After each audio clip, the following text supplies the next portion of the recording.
Hey Facebook, it's Sarah McLeodry from Synergy Behavior Solutions. I'm looking over there to make sure I'm actually on live. I don't know, sometimes it starts right away, sometimes it doesn't. So we'll see what's going on here. Looks like I might be live. Who knows?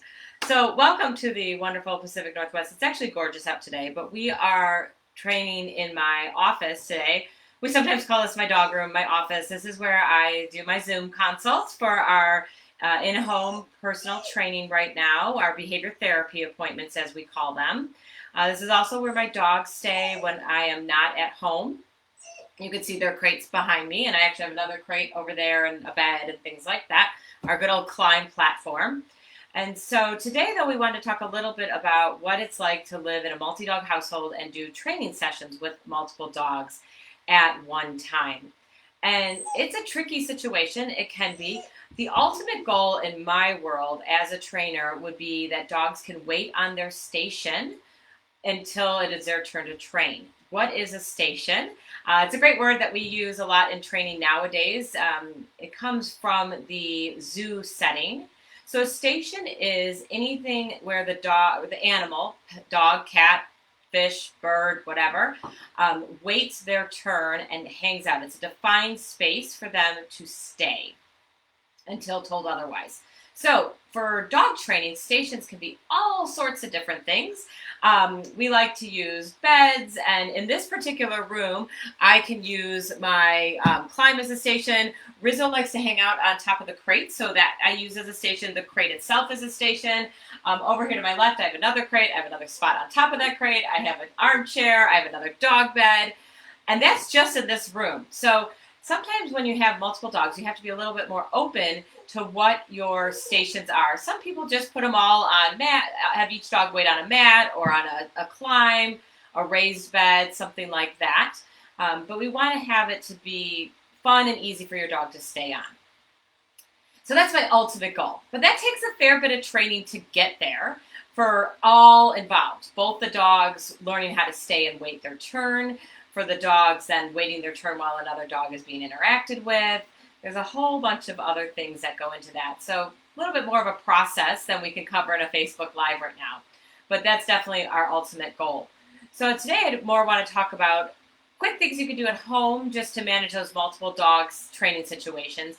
And first and foremost, the easiest is put the other one dog in another room with a food toy. It sounds simple to those of us who are dog trainers, but sometimes to our clients, that's like, oh, I never even thought about that. So if your dog is comfortable being, one of the dogs is comfortable being separated, give them a bully stick, a topple filled with something yummy, and have them go into another room or behind a baby gate somewhere else away from the training scenario. That's the easiest way to deal with it. In my house, though, you will hear me talk a lot, whenever you work with me as a trainer, I talk a lot about training in your bathroom. So I started this back when I first started doing positive reinforcement dog training, and we had 3 dogs, and I had my youngest dog that I was clicker training, and my other 2 had not been positively trained or clicker trained, and I needed to keep them out of the bathroom. And I had a tiny little 1940s bathroom that I called a one butt, one dog bathroom. And that's all that could fit in there. So when I say one butt, one dog, that usually meant my butt was on the toilet. I put the lid down and I sit on the toilet. Great thing about bathroom training in your bathroom, not bathroom training, is that there's always a seat provided. And I know people get weird about it, but guess what? It's comfy. I put the lid down. It works great.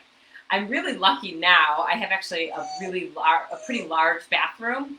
So I do a lot of training in there still. But one of the main reasons I love training in my bathroom with one dog at a time is my other dogs don't get bothered by the fact that one dog is in the bathroom with me and one's not. I think because you go to the bathroom frequently and close the door sometimes. I mean, I don't know what my dogs love to join me in the bathroom. So, whatever, each to their own.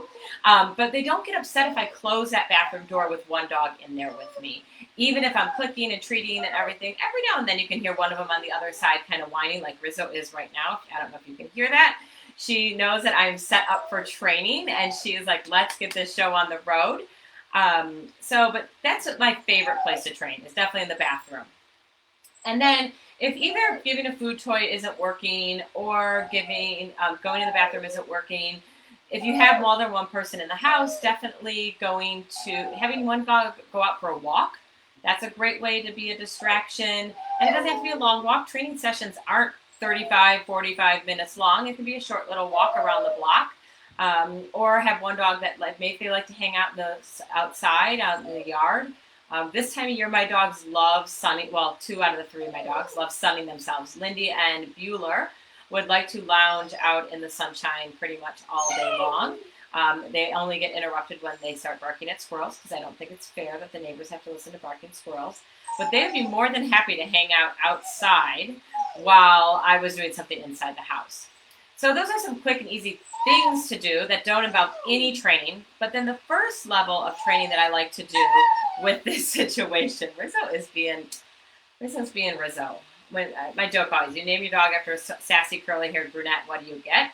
You get a sassy curly-haired brunette. She's also getting a little older, and she thinks training time is the bee's knees still, and would like me to know that she is being clearly tortured by the fact that I set up the training scenario and we are not training yet. So my easiest way to do some mild training with multiple dog issues is I like to use their crates. And so what we're going to do now is we're going to have Rizzo out of her crate, and Lindy is going to stay in her crate. Lindy's in the far crate. I'm going to lift her cover off because then she can see more. And I'm going to do some really simple stuff with Rizzo to reinforce her, but it's not stuff I have to really pay attention to because I'm really paying attention to Lindy being relaxed in her crate. All right, so let's see. Rizzo's like, thank you, please. So definitely being horribly tortured by hanging out in her crate. Rizzy. Oh, that was a nice view. I hope you got a nice view there of Rizzo jumping on the desk. Get it. And so, touch. Rizzo. She's going to knock over my camera, I'm sure. Rizzo here. Yay. Good girl. So I'm going to have to do actually more work to keep Rizzo engaged. Yeah.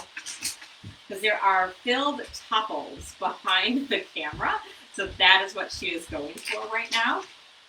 And so that's why she keeps jumping up in front of the camera. I did those to keep her occupied afterwards. Down. Lindy gets a treat. Uh-oh, Lindy's treat. Missed the crate. All right, so that's one of the things you got to work on, making sure that the treat goes in the crate. Touch. Yes. Good girl. This is being very pushy right now. Also kind of Rizzo's gig. Right. Yes. Good. And Lindy just stayed there. Lindy has that same cue, so that was great. Nice job. Good. And then Lindy gets great. Now, what we're going to do is we're going to switch turns here. Go great. We're going to leave Rizzo's door open. We heard her whining, so we're going to let her work on settling on her crate. Good. So just for Lindy coming out, Rizzy gets a treat. Down.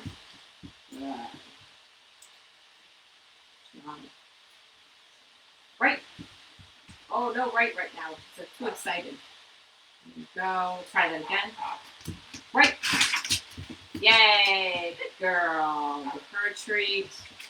Awesome. Rizzo treat. Yes. And he's getting pretty jazzed up. That was rude. I'm sorry, Lindy. That was a bad. I gave Rizzo your treat. I'm sorry. So that's the other hard thing about this game is who gets what treat. Down. Right. Rizzo says she's too excited to lay down right now. So I'm not going to ask her again. I'm just going to reward her. I'm going to do a little bit slower reinforcement for Lindy so she takes it down a notch or two. Give Rizzo a treat. Oh, Rizzo missed that one out of your mouth. Good job. That was actually really nice that Lindy stayed there. So she gets rewarded for that. Now we're going to have Lindy go back in the crate. Great. Good job.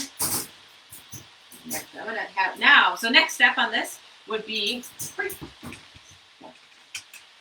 is can one dog be out working, and then Lindy, can she stay in her crate with the door open? So this would be giving her some more choices to make. Can she stay in there? Down. Nice job. This is a treat. And I'm doing pretty fast training right now. right down. Because I want high rate of reinforcement for Lindy to stay in there. Also helps if you've got some ability to toss your treats in there. Good. Get Rizzo away, give Lindy one.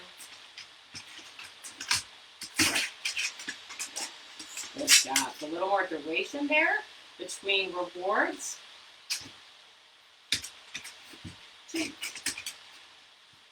Yes. Good. So that was Rizzo's chin target. I know you just got a butt. Sorry about that. Bad angle, I guess. All right. So this hopefully can give you some ideas of what to do. So now we're going to try Rizzo back in a crate. Go crate. Girl. And since Rizzo wasn't able to lay down, she's grabbing treats and drop. Since Rizzo wasn't able to lay down on that first round and relax, I would not have her crate door open. She says, no, not the crate right now. So this actually means I am going to go get, we're going to see if we can wait. I'm going to go grab the topples that I made for them. So if you don't know what a topple is, topples are these great toys by Westpaw. Great. Awesome. And so actually this is a small topple tucked into a large topple. And then I put some treats to block the thing. Okay. All right. So we'll give that to Rizzo in her crate. She will be quiet then in her crate. Put the flaps down. All right. Oh, hi, Jessica. Jessica says that Akuma misses you. Hi, Akuma. I miss you too. Hopefully we can get back to nose work soon. Akuma is the cutest little Kleefly out there. We love him. They've been doing some work with Lorena, our other trainer, also. So this just gives you a little taste of kind of the start of what you can do for multiple dog training. I clearly have not practiced lately because Rizzo is having a little bit of a hard time. Rizzo used to be able to lay on a mat while I worked my other dog in her presence without an issue. And so clearly I need to clean up that behavior a little bit for her. And so even as dog trainers, sometimes our behaviors slip, or if we're not using them lately, the dogs don't maintain that level of behavior. And so we definitely do work on. Rizzo also is on prednisone lately for her allergies. And so her food drive is really, really high, and it makes her much more impulsive than she already is about food. So that's one of the reasons why I think she was not I believe she was not choosing to lay down. Her arousal level around food was just too high. And so, like I said, I would not leave her door open on her crate to practice this next step until she was able to lay down calmly, relaxed with the crate door closed. The benefit of the crate door closed is it just, in case there's a mistake, you don't have a dog running out. I do have all of my dogs have some level of resource guarding. So I really want to make sure they're not going to get in each other's business when they're training. That's a pretty high value resource for them. Not only is it food, but it's my attention. I would say that both Rizzo and Lindy, if a dog comes up and interrupts their training with me, they will be snarky in that situation. So I want to make sure they not tend to be with each other in that situation because they get to train with me together a lot. But if a strange dog comes, or a dog they don't know well, does come up. But I want to not set them up for that failure. So hope that gives you some tips. Like I said, my favorite tip is go hang out in your bathroom. Go train in there. Maybe I'll give you guys a bathroom training tour next time. And kind of talk about things I do in there. I have a whole setup in one of my bathrooms of my nail board and all my grooming stuff and a bunch of stuff in that one bathroom that always stays in the bathroom because we do so much training in there. All right, have a great day. Thank you guys for joining us. Once again, I'm Sarah McLeod from Synergy Behavior Solutions in Portland, Oregon. Hopefully you can join us on Thursday when our other trainer, Lorena, will join us for Facebook Live that day. I'm not quite sure the topic yet, but join us, find out. It'll be something fun, I'm sure. It always is. And if you have any questions regarding what we did today or have any ideas on what you would like for our Facebook Live topics, please feel free to drop them in the comments, and always go ahead and like the Facebook page and follow us so you can get those updates of when we'll be on live. And we look forward to seeing you soon. Thanks so much.